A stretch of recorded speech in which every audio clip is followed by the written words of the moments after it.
예, 지금까지 모세 오경을 생각했는데 모세 오경 생각하다가 특별히 천지 창조하신 하나님을 강조하면서 하나님의 창조지서 보존을 위해서 후쿠시마 악한 핵 폐수가 방출되지 않아야 될 것을 생각하는 여러 오랫동안 그런 시간은 그런 성명서 또 그런 데 대한 이 거역하는 항의하는 그런 모든 이 말씀을 나눴습니다만 오늘부터는 이제 역사서에 대해서 모세 오경 다음에 있는 역사서에 대해서 생각하겠습니다.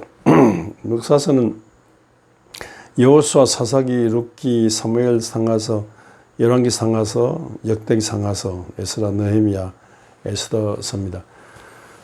여호수아서는요, 모세 후계자 여호수아가 바통을 이어받아서 요단강 광야 백성 살면서 끝내고 요단강 건너가지고 가나안 땅 정복 전쟁에 성공한 얘기, 그리고 성공해서 가나안 땅 정복 전쟁 이후에 땅 분배를 함으로써 이제 이스라엘이 이 팔레스틴 땅에 뿌리를 내리는, 이스라엘 민족과 국가가 뿌리를 내리는 그런 얘기를 기록하고 있습니다.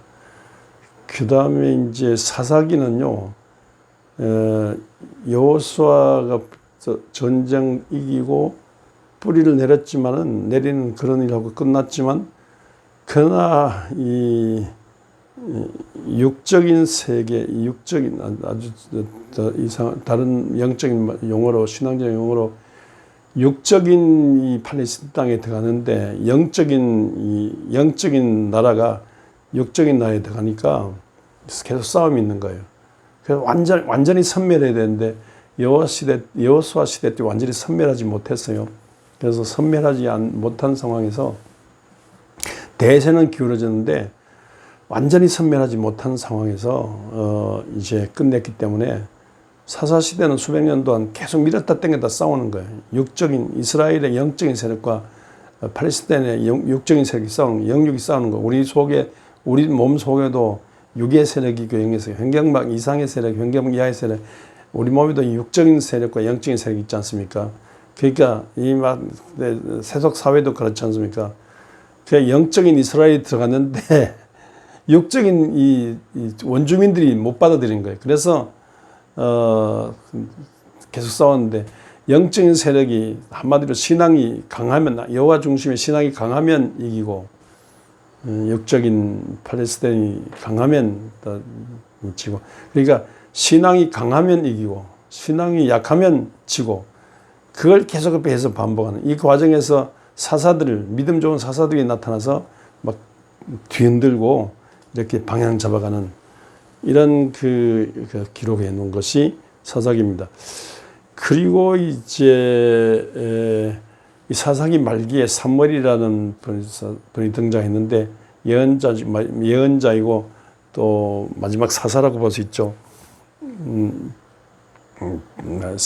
사무엘이 등장했는데 제사장 같은 사무엘이 등장했는데 사사 시대를 끝내고 사무엘이 초대왕 사울을 세우고 또 그다음에 사울이 하나님의 마음에 들지 않아서 폐위시키고 다윗을 세우는, 대왕 다윗을 세우는 그런 얘기, 그런 흥미진진한 얘기, 왕조 시대, 사사 시대 끝내고 왕조 시대를 여는 그런 얘기가 사무엘 상하서에 기록되어 있습니다. 열왕기 상하서, 역대 상하서는요, 이렇게 왕조 시대에 왕들이 어떻게 일어나고, 어떻게 예루살렘을 도읍지로 정하고, 어떻게 성전을 건축하고, 어떻게 이렇게 쥐구멍에도 뱃들 있듯이 아브라함의 후손들이 어떻게 이렇게 참 번창했는가, 특히 다윗 솔로몬 시대 때 번창했는가, 이걸 기록하고, 근데 이제 다리 차면 기울어집니까? 이 다리 차면 기울어지지, 다윗 솔로몬 왕조가 기울어져서 남북 분단이 되고, 북쪽이 주전 720년에 아수르에 망하고, 남쪽 예루살렘 유다가 주전 586년에 바벨론 포로로 잡혀갔는데, 그게 어떻게 그렇게 됐는지, 그런 모든 역사적인 얘기를 기록하였습니다. 그 다음에 이제 에스라, 느헤미야, 에스더 같은 경우는요, 포로로 잡혀가는 전후한 모든 일들, 잡혀가서 돌아왔는데 어떻게 다시 유다 지파의 종손 수룹바벨을 중심해서 어떻게 70년 만에 돌아왔는데 어떻게 바벨론에서 돌아와서 성전을 건축하고 느헤미야를 통해서 예루살렘 도시를 건축하고 어떻게 다시 망한 이 예루살렘 유다가 어떻게 다시 일어나서 메시아를 대망하며 일어났는지 눈물 속에서 다시 일어난 처절한 그런 얘기들을 기록하고 있습니다. 이 흥미진진한 역사서를 읽으면서 또 우리 역사도 돌아보면서 이 역사서 속에 흐르는 메시아 대망의 이런 것을 들으면서 종말 징조가 짙어온 때 종말에 다시 오실 예수를 대망하며 주님을 가까이 하는 여러분들 되시길 바랍니다. 여호수아서를 생각할 때마다 이제 모세 후계자 여호수아를 생각합니다. 여호수아라는 말 자체가 예수라는 말과 똑같아요. 구원한다는, 백성을 구원한다는, 백성을 죄에서 구원한다는 뜻과 똑같은데 정말 구원자 여호수아, 구원자 예수 같은 인물입니다. 여호수아는 진짜 모범적인 인물로 봐야죠. 진짜 모세에게는 고마운 인물을 봐야죠. 모세에게 정말 이와 같은 부관이 있었다, 이와 같은 비서가 있었다는 거, 감격입니다. 아론도, 형 아론, 미리암 동생도 심지어 모세를 오해해서 반역하고 떠났던 것도 있었지 않습니까? 그리고 반역한 사람을 많았지 않습니까? 또 모세가 성격이 또 급하고 또 문제가 많았지 않습니까? 또 하나님의 징계를 받아가지고 모세가 또 가나안 땅에 들어가지도 못했지 않습니까? 그런데 이런 모든 우여곡절 읽고 모세를 가까이 모시는 중에 여러 가지 문제가 많았는데 또 반역이 있고 많고 또 가나안 땅 출애굽한 땅 출애굽한 이스라엘이 거의 1세대는 다 출애굽 1세대는 거의 죽었어요. 여호수아 갈렙 외에는 다 죽었어요. 근데 누가 가나안 땅에 들어갔느냐 하면요, 출애굽한 2세들, 즉 광야에서 난 2세들이 들어갔다고 봐야 돼요. 이런 그 과정에 참 눈물도 고난도 많았는데 이런 과정에 절대로 모세를 떠나지 않았고요. 다 욕을 하고 모세가 오해할 점이 많아도 이와 같은 문제 많은 모세를 통해서 일하시는 하나님을 바라보면서 모세라는 사람만 보지 않고 모세를 통해서 일하시는 이집트 천지를 뒤흔들어 구원한 모세를 통해서 그랬지 않습니까? 홍해를 육지까지 건너는 건 모세를 통해서 그랬지 않습니까? 그리고 마른 땅에 샘물 터지고 광야에 메추라기 만나 내리고 구름기둥 불기둥 인도받고 10계명 받아가지고 성전 건축하고 성막 건축하고 이런 모든 과정을 보면서 정말로 이 문제 많은 모세지만 문제 많은 모세를 통해 일하시는 하나님을 쳐다보면서 죽도록 충성했습니다. 그런 중에 그 충성을 인정받아가지고 모세 지나고 난 다음에 이제 여호수아가 왕 같은 자리를 했습니다. 모세 후계자가 됐어요.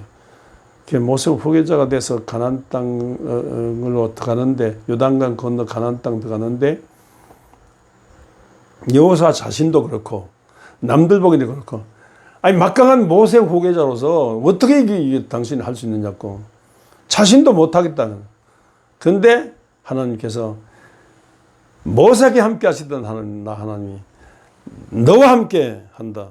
여호와께서 여호수아와 함께 하시니 모세와 함께 한 것처럼 내가 함께 한다.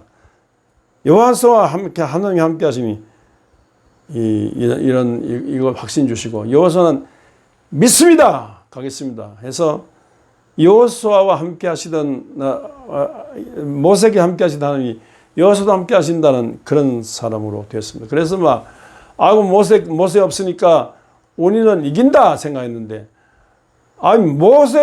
모세가 없지만은 모세와 함께 하신 하나님이 변함없이 여호수아를 통해서 함께 하신다.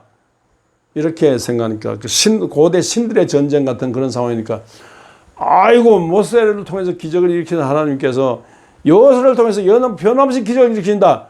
이러니까 막 이런 하나님에 대한 여호수아를 통한 하나님의 이 움직이심에 이런 소문 듣고 그러니까 여호수아를 통한 하나님의 움직이심 어떻게 하나님이 움직이십니다.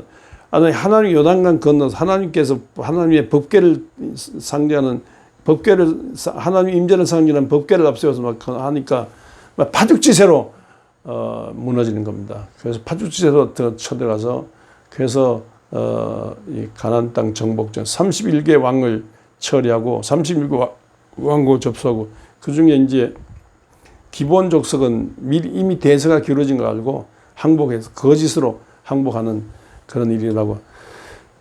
그래서 가나안 땅을 지배한 그 여호수아 또 이런 흥미진진한 얘기를 기록하고 있습니다. 땅 정복하고 땅 분배하면서 여호수아는 진짜 하나님의 뜻을 받들고 하나님의 심부름을 잘했습니다. 가나안 땅에 이스라엘 민족과 나라를 세웠어요. 그 뿌리를 내리게 했습니다. 땅 없는 백성에게 땅을 갖게 하는 그런 일을 했는데 우리 이렇게 여호수아를 통일 하시는 하나님, 오늘 우리 주 예수 그리스도를 통해서 이 세상에 함께 하시는 하나님, 이 이방 민족 속에 나타난데 이 여호수아를 통해서 그 가나안 땅을 주신 하나님께서 오늘 먼저 믿는 우리를 통해서 이 땅 전체를 하나님의 말씀으로 가득한 땅, 하나님의 성령으로 가득한 땅, 예수의 사랑과 정의로 가득한 땅, 예수를 통한 하나님 나라 운동을 이 땅 속에서 이 낯선 땅에서 일으켜가는 이런 하나나라 예수를 중심한 하나나라 운동을 지속적으로 일으켜 감으로써 여호수아의 당시에 그 운동이 오늘 우리에게도 있어야 되겠습니다.